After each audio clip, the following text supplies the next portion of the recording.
नमस्कार दोस्तों, मैं अंकुर उपाध्याय स्वागत करता हूं आप सभी का आपके अपने YouTube channel share market analysis में। दोस्तों यहाँ पे आप सभी के साथ बात करूंगा HAL यानी हिंदुस्तान एरोनॉटिक्स लिमिटेड के स्टॉक के बारे में। अगर आपके साथ इस शेयर के बारे में बात करूं तो ये स्टॉक एक आउट परफॉर्मर रहा है। मार्केट जहां पे पिछले बीते 12 महीने, 15 महीने और 18 महीने में फ्लैट टू नेगेटिव रिटर्न्स देते हुए दिखा है, वहीं ये स्टॉक आपको एक आउट परफॉर्मेंस दिखाते हुए दिखा है।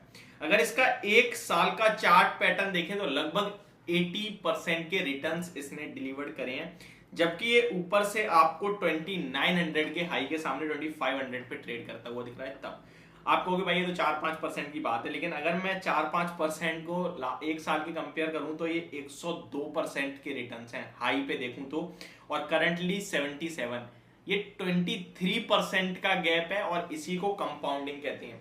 जो अभी आपको ऊपर से 5-10% करेक्शन दिख रही है, 10-12%, वही अगर आप एक साल के प्रीवियस लेवल से देखेंगे तो ये 23% की गिरावट हो चुकी है।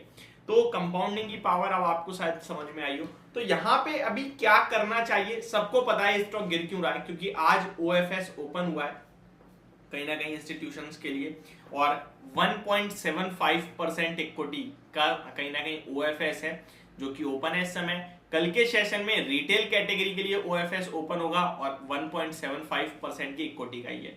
जो भाव तय करा गया है OFS का वो लगभग 2450 का है। तो मेरे हिसाब से तो आपको ओपन मार्केट में ही 2450 रुपए पे मिल रहा है ये शेयर, क्यों पैसे लगाने और मतलब वेट करना मिलेगा नहीं मिलेगा। इससे अच्छा देखिए अभी आज 2475 का लो लगा है। 1% के लिए अगर आप OFS में पैसा लगा रहे हो तो एकदम गलत है मेरे हिसाब से। तो ठीक है, दूसरी बात, आज आपको 2% ऊपर दिख रहा है, अभी तो OFS से 2500 रुपए के भाव पे आ गया है। कल फिर से अभी OFS है, कल में भी 2450 के नीचे भी चला ही जाएगा। तो आपको ये इजीली OFS के नीचे प्राइस पे मिल रहा है, और मुझे लगता है चार्ट पैटर्न्स के हिसाब से थोड़ा नीचे तक आ सकता है ये, अराउंड 2400 टू 2380 रुपीज के समथिंग तक स्टॉक ये आपके लिए इजीली आ सकता है। अब सवाल ये उठता है कि क्या हमें लेना चाहिए इस लेवल पे या फिर नहीं। तो डेफिनेटली आप इस स्टॉक में खरीदारी करके चल सकते हैं। इसके पीछे के कुछ रीजन बन रहे हैं। एक तो वैल्यूएशन वाइज अभी भी कंफर्ट है, कंटिन्यू ऑर्डर विनिंग्स आ ही रहे हैं आपको पता है, और डिफेंस काउंटर्स कहीं ना कहीं रैली दे रहे हैं, चाहे वो BDL हो, BEL तो हालांकि थोड़ा रुक गया है, या फिर वो HAL कोई भी हो, या भारत डायनेमिक्स हो, या हिंदुस्तान एरोनॉटिक्स हो, या फिर भारत इलेक्ट्रॉनिक्स हो। तो ये सारे डिफेंस काउंटर्स एक्टिव हैं, और 14 के पी पे ये स्टॉक मिलता है आपको HAL। वहीं अगर आप BDL का भाव देखें तो वो 30+ के पी पे ट्रेड कर रहा है। तो कंपैरिजन करेंगे तो पीयर कंपैरिजन में भी सस्ता है। प्रॉब्लम बस एक रहती है कि सरकार की कंपनी है, सरकारी कंपनी है, सरकार कभी भी कोई नए फैसले ला सकती है, और यही डर रहता है, तभी ये स्टॉक्स ज्यादा वैल्यूएशंस पे ट्रेड नहीं करते हैं। बट ये लिटरली कंपनी बहुत ही ज्यादा शानदार और बहुत ही अच्छी कंपनी है। अब ये तो मेरे हिसाब से लेना नहीं चाहिए, बट हाँ डेफिनेटली लेवल्स अगर थोड़े आपको नीचे दिखते हैं 2400, 2380 के समथिंग, तो आप इस स्टॉक में कहीं ना कहीं पोजीशन बना सकते हैं। अब हिंदुस्तान एरोनॉटिक्स के थोड़े से हम कहीं ना कहीं टेक्निकल और फंडामेंटली चीजें देख लेते हैं। तो रिटर्न ऑन इक्विटी 29.4% का है, बहुत ही शानदार। रिटर्न ऑन कैपिटल 30.5% का है, उससे भी ज्यादा शानदार। बुक वैल्यू 624 की है, जिसके सामने 2400 पे ट्रेड कर रहा है, यानी कि ऑलमोस्ट 4 टाइम्स की बुक वैल्यू पे ट्रेड करता हुआ दिख रहा है ये स्टॉक आपको। स्टॉक की बात करें तो 14 के पी पे आ चुका है ये स्टॉक। अगर इसका पीयर कंपैरिजन पी रेशियो में पिछले 5 साल का देखूं तो 2020 के कोविड के समय स्टॉक 6 के पी पे था, यानी कि अंडर वैल्यू था, और उससे पहले ऑलमोस्ट 16, 17, 15 के पी पे ही ट्रेड करता था, जहां पे अभी ट्रेड कर रहा है। तो आप इसके वैल्यूएशन देखेंगे तो ऑलमोस्ट ये इन्हीं लेवल्स पे ट्रेड करता है। अगर ये यहां से ऊपर जाता है वैल्यूएशन वाइज, तो वो एक तरीके से इस स्टॉक के पीयर से कंपेयर करें, मींस कि इस स्टॉक के खुद के हिस्ट्री से कंपेयर करेंगे तो ये महंगा हो जाएगा। ठीक है, बाकी पीयर कंपैरिजन में इंडस्ट्री का पी 26 का है, इस स्टॉक का 14 का है, और आप BDL जैसे मैंने बात करी 34 पे पी पे ट्रेड कर रहा है।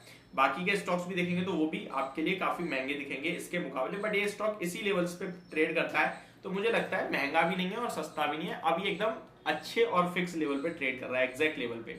शेयर होल्डिंग पैटर्न बहुत स्ट्रॉन्ग है, प्रमोटर 75% ओन करते हैं, जिसमें से थोड़ी बहुत पोजीशन कम होगी। अब 3.5% इक्विटी का सौदा होने वाला है OFS के जरिए। FII 7.14% होल्ड करते हैं। DII तो कंटिन्यू स्टेक बढ़ा रहे हैं और 12.72% होल्ड करते हैं। पब्लिक के पास कितना स्टेक है? केवल 5%। तो हाईली वेल मैनेजमेंट वाली कंपनी है ये, और जो कि सारा का सारा माल बड़े लोगों पे है, इसीलिए इसमें पैनिक सेलिंग की भी उम्मीद बहुत कम हो जाती है। अब आज देखिए बेच भी रहे होंगे ना लोग, तो भी कुछ ज्यादा नहीं कि 5% इक्विटी तो केवल लोगों के पास है। उसमें से भी कुछ तो ऐसे होंगे जो जल्दी से बेचते नहीं होंगे, उन्हें मतलब कंपनी को प्ले करना है 5 साल 10 साल के लिए, तो बहुत ही छोटे अमाउंट में ये शेयर लोगों के पास है। अगर मैं एग्जैक्ट नंबर ऑफ शेयर्स की भी बात करूं तो वो भी मैं आपके साथ शेयर कर सकता हूं कि इसके मार्केट में शेयर्स हैं कितने। उस हिसाब से अगर आप देखेंगे तो बहुत ही कम शेयर आपको इसके कहीं ना कहीं फ्लोट होते हुए दिखते हैं, क्योंकि सारे के सारे शेयर्स तो बड़े लोगों के पास है। तो मैं एक बार चेक कर लेता हूँ HAL के शेयर्स यहाँ पे कि किसके पास कितने हैं कितने नहीं है। हिंदुस्तान एरोनॉटिक्स, जी हाँ, तो कंपनी के जो मार्केट में नंबर ऑफ शेयर्स है वो 33,000 शेयर्स हैं, सॉरी 33 करोड़ शेयर्स हैं केवल, 33,000 नहीं 33 करोड़ शेयर्स मार्केट में लिस्ट है, जिसमें से 5% इक्विटी ऐसी है जो कि रेगुलर बेस पे फ्लोट हो रही है, यानी कि रिटेल कैटेगरी में पब्लिक के पास है। बाकी सब तो इंस्टीट्यूशंस मैनेज या फिर प्रोमोटर्स के पास ही है। तो अब आप सोच सकते हैं कि कितने कम शेयर्स के बाजार में फ्लोट के लिए हैं, बाकी टोटल के टोटल कहीं ना कहीं बड़े फिक्स एक तरीके से बड़े मैनेजमेंट के पास है। तो ये स्टॉक लॉन्ग टर्म के लिए डेफिनेटली अच्छा है, बट हाँ अभी रिसेंटली मुझे लगता है थोड़ी गिरावट और हो सकती है। तो ये थी मेरी वीडियो, होप आपको जानकारी समझ और पसंद दोनों आई होगी। Thank you so much for watching this video, have a great day guys.